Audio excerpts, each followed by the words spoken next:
नमस्कार मित्रांनो, आज पिंपरखेडे येथील रोहन विलास बोंबे याचा 3:30च्या सुमारास दुर्दैवी असा मृत्यू झालेला आहे। याचा मृत्यू बिबट्याच्या हल्ल्यामुळे झालेला आहे। सरकारला एकच विनंती की तुम्ही आता काहीच करू शकत नाही। माझी सरकारला एकच विनंती सांगतो, कळकळीची विनंती, तुम्ही लवकरात लवकर काहीतरी न्याय निवाडा करा बिबट्याचा। नाहीतर जर मराठे जर तापले तर कोणालाच लागणार नाही। मी स्वतः सांगतो, पिंपरखेडमधल्या ज्या लोकांचे दुःख आहे तुम्हाला सांगू शकतो। ते 3 आठवड्यापूर्वी शिवण्याचा मृत्यू झाला।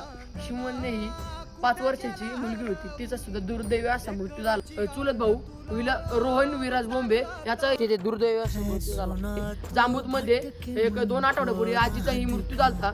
तेव्हा सुद्धा फक्त 2 दिवस रास्ता रोको आंदोलन केले, त्यानंतर राजकारणी माणूस आले, ते काहीच करू नये, भाषण ठोकले गेले। पण यावेळेस सांगू शकतो, जोपर्यंत आम्हाला मराठ्यांना न्याय मिळत नाही, जोपर्यंत रोहनला न्याय मिळत नाही, तोपर्यंत आम्ही सुट्टी देणार नाही। धन्यवाद।